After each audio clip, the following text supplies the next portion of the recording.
people here with multiple chemical sensitivities who organize this can refer themselves as canaries in the coal mine. The genotype for detoxification system and chemical sensitivities is abnormal. What does that mean? What's a genotype? I have a genotype for gray hair, and as many of you do. None of you women do, of course. The genotype is the genes that are active now. I didn't have a genotype for gray hair when I was 25. So it's the genes, some genes are turned on and some genes are turned off, and the ones that are active, and we take a picture of that, that's your genotype. The genotype for detoxification of people with chemical sensitivities is abnormal. There were 2 large studies. The first one had 203 patients. Again, it was done by Gail McCallan-Asen at the research clinic at U of T, working with the patients from our clinic at Women's College Hospital. The second one was done in Germany by a guy named Schnackenberg. So the total number of people was shown here as 724 people in these 2 studies. So it's a significant number of people were able to show that the gene pool was different. But then there's been some negative gene studies. The one studied 22 patients, and 9 of them actually had a gene associated with panic disorder. But people with panic disorder are also more likely, because they have a wired up limbic system, to also have chemical sensitivity. There's another study of 59 patients, and again, they didn't show detox genes being abnormal, the genotype being abnormal. They still had a positive panic gene. And these 5 challenge studies will also help us to understand what's going on. So it's used in studies of cough. So we can make people cough who are otherwise perfectly healthy, and then see whether the cough medicine can actually suppress what's going on. So they use it in trying to invent a cough medicine. Multiple chemical sensitivity patients with respiratory symptoms, even when asthma has been ruled out. I got a cough, I feel tightness in my chest, I'm having trouble breathing, but you don't have asthma. These people are hypersensitive to inhaled capsaicin when compared to controls. Well, this has been demonstrated after a double-blind challenge in 5 different studies, and you don't have to mask it because you can't smell it. It stimulates these receptors. That sensation of heat, even though it's not hot, is there's these little receptors in the nerve endings. They're called vanilloid receptors. I do not know why they came up with that word, but there's probably an explanation somewhere that's irrelevant. They're in the bronchial tubes, and so when you take normal people and you put them in a booth and you start getting them to inhale capsaicin, the level goes up, up, up, up, up, up, up, and at a certain point people start coughing. And when you do it to chemically sensitive people, it goes up and they start coughing at much lower levels. So what it implies is that these vanilloid receptors are hypersensitive, shown in the double-blind studies. So what's a receptor? This is to give you an idea. A receptor is telling, these are supposedly a close-up of 3 cells. There's a neurotransmitter called dopamine, and it's got this molecular shape, at least the artist thinks so, and you can see it fits perfect in here, but it sends a message inside the cell. There's another one here called THC. It's actually marijuana, but there actually are chemicals, mediators in the brain that get stimulated when people smoke dope. But the chemical term is THC. And you can see this THC is not going to fit in here, but if you put it sideways on this guy, it fits perfectly and gives a message inside the cell. So receptors are very, very specific for a particular molecule or a chemical with a particular structure. So it receives chemical messages from other cells. Each chemical messenger has its own receptor. It's like a key in the lock. It's very specific. So when you look at the capsaicin challenge, there's some receptor hypersensitivity demonstrated.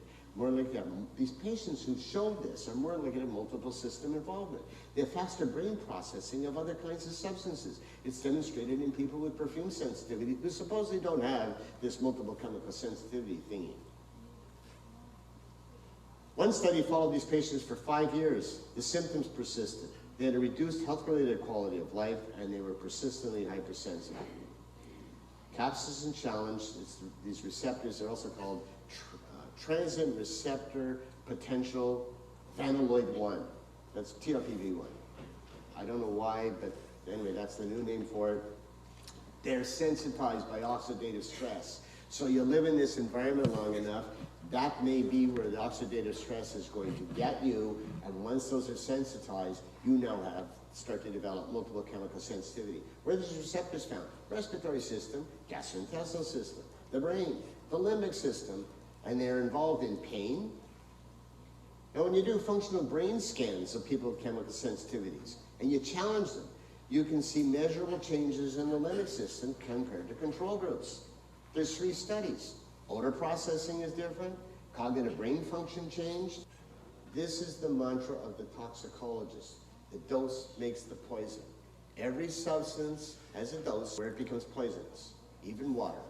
If you took water and you drank 40 glasses in a row, you'd be in the intensive care unit because all the metabolites and everything else in your bloodstream would be completely out of whack and diluted, and you'd be very sick. You could kill yourself doing that. You could drink yourself to death. I'm not talking about alcohol, I'm talking about water. Even water has a toxic dose. So does oxygen. So back in the, I forget, 1930s or 40s, when they invented incubators for newborn babies, and they put oxygen in there, they made the babies blind because the oxygen at that level was toxic and it ruined their eyes. So oxygen can be toxic too. This mantra, the dose makes the poison, came from some famous doctor 500 years ago, Paracelsus. 500 years old is that month. It doesn't consider long-term exposures over time. It's no longer always valid, and a great example are hormone disruptors. They have a greater impact at lower dose than they do at higher dose. So instead of having a graph, which, if you look at my hand, goes like this, where it's safe, it's safe, it's safe, and now all of a sudden you get up here and you get lots of people sick, and finally everybody dies up here. You also get things that go like this, that at very low doses can create a problem, and higher doses it doesn't, and you get really higher, it does again. Why? It's not logical. It doesn't matter if it's not logical. It's been demonstrated repeatedly with several different chemicals that it's not always a linear shape. The dose doesn't always make the poison. If it does, what it really means is the small dose could be the poison too. Toxicology doesn't take into account, because it doesn't know how, to look at the mixtures. It could be additive, it could be synergistic, and they don't look at oxidative stress. So, as many of you know, there's an argument, is this psychiatric or not? There is no published evidence in the peer-reviewed medical literature demonstrating that there's a therapeutic response in chemically sensitive patients from psychotherapy, medications, or psychotherapy itself. There are no studies. So when you go to someone and say, you know what, it doesn't exist, you need psychiatric help. That's his opinion. But there's no treatments to actually make you better, and he doesn't have you come back to find out whether you got better, because he doesn't want to see you again, because he's a toxicologist, or an immunologist, or a respirologist. There's no biological evidence to support the psychiatric theory, but the symptoms do overlap. The only argument is to continually criticize the supportive evidence for a biological phenomenon, which continues to accumulate. There's more and more evidence. They keep saying, oh, there's no definition. And they look at what they call the help-harm ratio. Is it more likely to help you, or more likely to make you feel bad, or be equivocal? Chemically free living space, 155 to 1 to feel better. That's the most important thing you can do. Chemical avoidance, because sometimes you can't be in your living space. If you can avoid the chemicals, it's 119 to 1 more likely to help you than make you feel bad. So if you're nuts, so I talked to this man, lovely man, and we talked half an hour, and I'm thinking to myself, why is he here?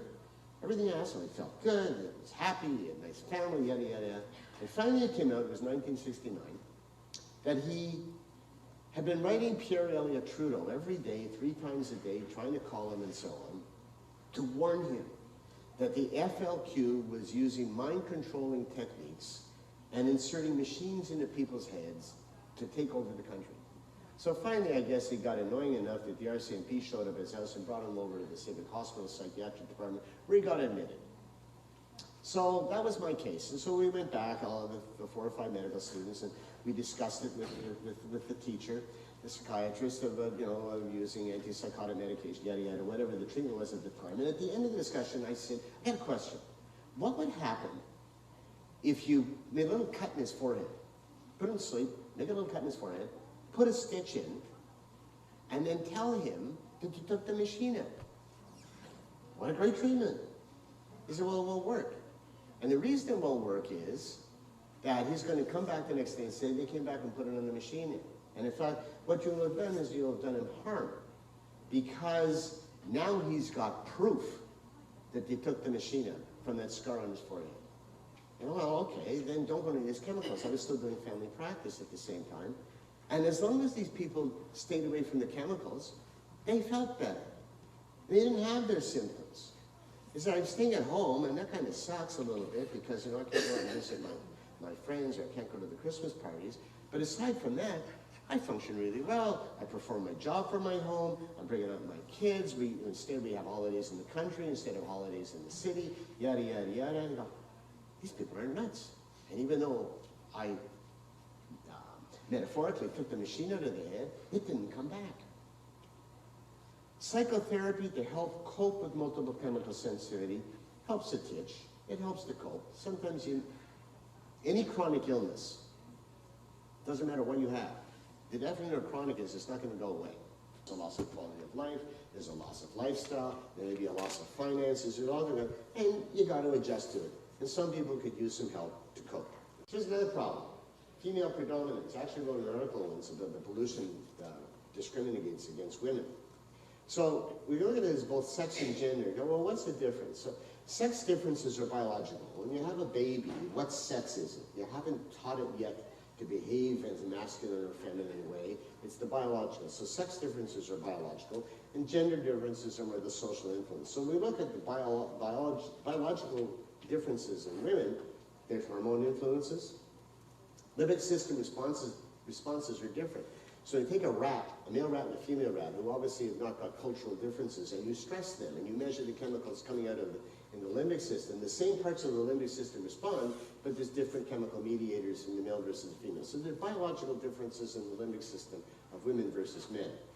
Women are also more sensitive. So back in the 60s and 70s, men were really criticized because we weren't sensitive enough, and there was some good criticism for that. And in the safety of men's locker rooms, we say, well, they're maybe too sensitive, but we never want to say that out loud because you might hurt us.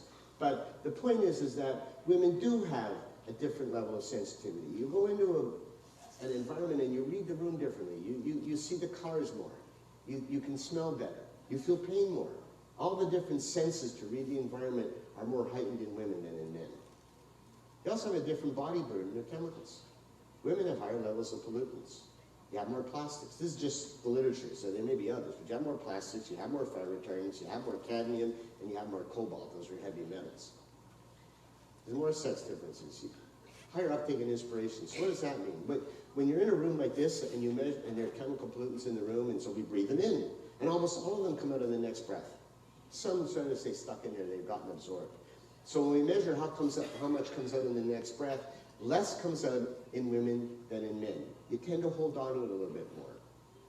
It's more likely getting absorbed into the fat. You transport chemicals from the liver more slowly than we do. Hormone fluctuations also can alter the rate of chemical processing. The drug industry looks at this, for example. They're trying to figure out how can we adjust medication doses in women because their hormones fluctuate. Is there a way to do this? You have slower kidney function than men. You have differences in body mass. If we're all proper weight, women have more percentage body fat, we have more percentage muscle. There's also the gender differences. You use more cosmetics, you use more scented products, you have more exposure to cleaning products in your home, although you are obviously trying to change that. Safety exposure studies of chemicals in industry are all on healthy young males. These standards are put out by an American or an international group, American Society of Heating, Refrigeration, and Air Conditioning Engineers, ASHRAE, and they put out these guidelines. And it says right in the preamble, it does not take into account people who may be sensitive. Future studies should separate women from men in order to look at what proper exposure should be, if any. There should be medical bias in the diagnosis. There should not be a medical bias in diagnosis. It's without basis. If chemical sensitivity doesn't exist, you can't have it. You're labeled as psychological based on a medical bias. It makes it difficult for you to get long-term disability. It makes it difficult for you to get a Canada pension plan or Quebec pension plan, I guess it's called here. Personal injury claims, lawyers go into court, each lawyer brings in his own set of experts, and there's experts standing up there